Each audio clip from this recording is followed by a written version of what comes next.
Samuel Little, a man who claims to have killed 93 people. Dubbed America's most prolific serial killer, his story is not just a tale of crimes. It is a dark journey through the American justice system. How did he evade capture for so long? Little's victims, often forgotten by society, were left voiceless, their stories buried beneath the weight of his crimes. What drove him to commit these crimes? How could such a monster exist among us? What societal fallings allowed him to operate for so long? The next few minutes will shock you. Don't forget to hit those like and subscribe buttons to keep up with our latest content. Samuel Little's life was a twisted path leading to a gruesome legacy. Born in Georgia in 1940, he had a troubled upbringing marked by crime and violence. His criminal record started early, with arrests for theft, fraud, and assault. However, these were just the precursors to his darkest deeds. Samuel Little alleged that his mother, a teenage prostitute, abandoned him. The authorities believe that Little's mother might have given birth to him while she was in jail. Raised by his grandmother in Lorain, Ohio, Little struggled during his high school years and ultimately dropped out. By his 30s, Little had a criminal record, but no one suspected the dark future ahead. In the 1970s, his crimes escalated.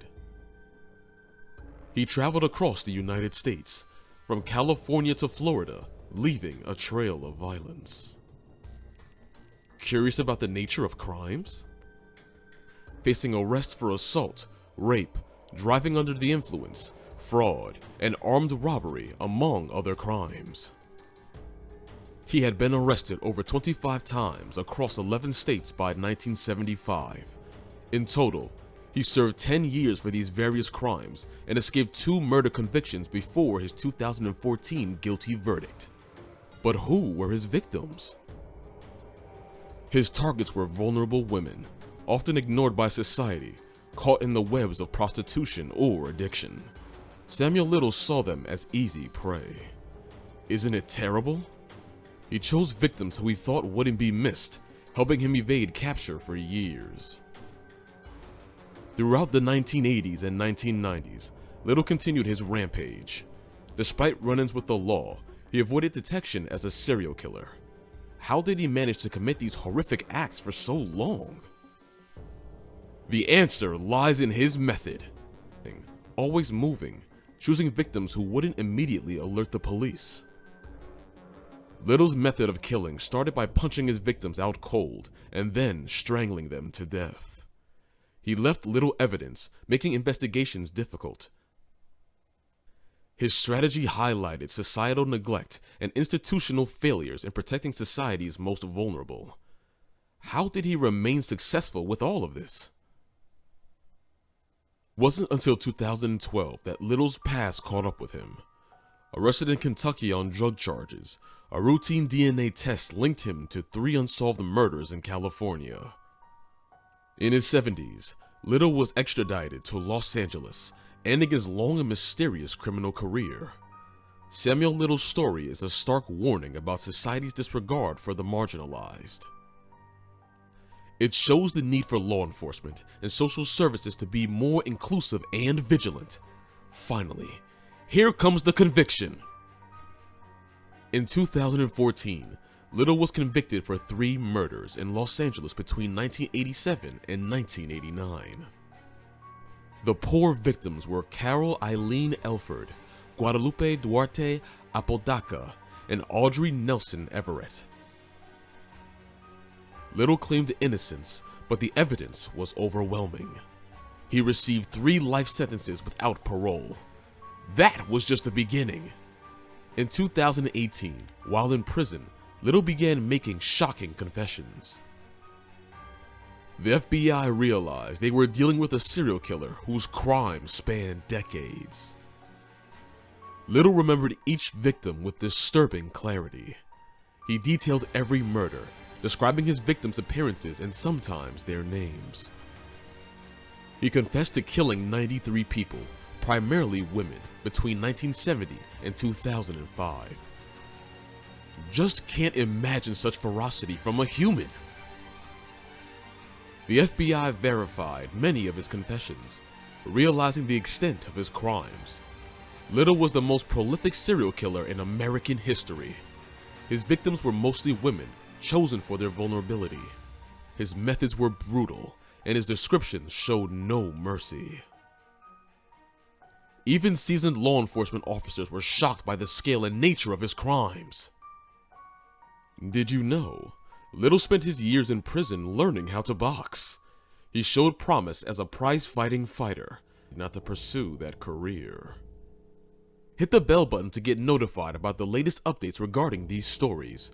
What do you think made Samuel Little the monster he was? How did Little's reign of terror finally come to an end? Keep watching to find out. In custody, Little maintained his innocence until 2018, when he made a shocking confession. In 2018, Little began confessing to his crimes to detectives from the Texas Ranger Unsolved Crimes Unit. He claimed to have killed women in 14 states, including Florida, Texas, California, and Mississippi. His victims were typically marginalized women, including drug users and prostitutes. "I never killed any senators or governors or fancy New York journalists. Nothing like that," Stephen Little told the New York Times. "I stayed in the ghettos." Finally, he admitted to killing 93 people between 1970 and 2005. Investigators were stunned.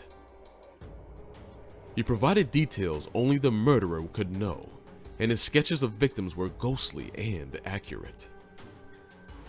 Many of these cases were cold or not even recognized as homicides. With no stab wounds or bullets, it was almost impossible to detect crime. The Los Angeles Police Department declared him the choke and stroke killer, as he often masturbated while strangling his victims. His confessions shed light on decades-old mysteries, bringing closure to many families. However, the sheer number of his victims posed a massive challenge for law enforcement. The confirmation of 50 of his confessions by 2023 only added to the horror. The FBI involved in verifying his claims labeled him the most prolific serial killer in US history. But this label does little to console the families of the victims who waited years for answers. Little died in prison in 2020 at the age of 80.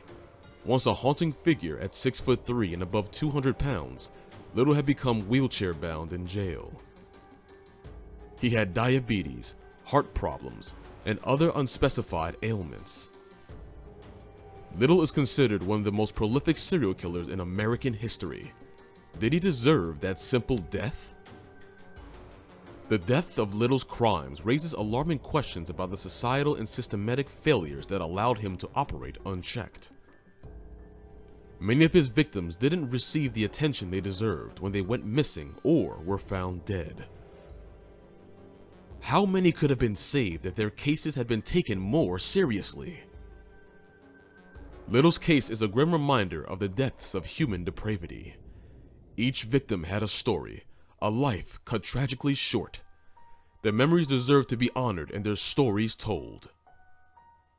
Samuel Little's dark legacy is a stark reminder of the work still needed to ensure justice and protection for all, especially the most vulnerable in our society. Ever see a documentary of his crimes? We would love to hear from you in the comments box. Until next time!